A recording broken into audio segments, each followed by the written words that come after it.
Everyone, this is Tim from YourSixGaming. Today in this video, I'm going to show you how to instantly get your text chat working in Roblox on your PlayStation or Xbox.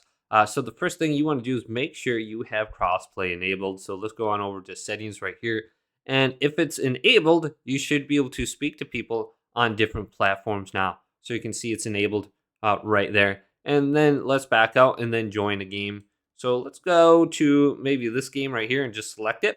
And most of the games do have some sort of text chat in them. All we have to do is press the options button, and then we can actually see the text chat. So let's go to play right here in the bubblegum simulator, and then just open this up. And then let's go to the quality mode. So right here, you can see if I move with the cursor to the left, I can select the text chat, and then I can move around, and I can type a message. So that's one way to do it.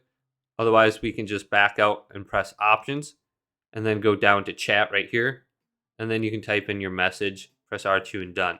So you can just move around with the cursor. I think you have to press the touchpad to get the cursor to pop up. Then just go to this right here where you can type something in or just press options. So hopefully this video did indeed help you out. If it did, leave it a big thumbs up and subscribe my channel down below for more tech out videos coming up next on YourSixGaming.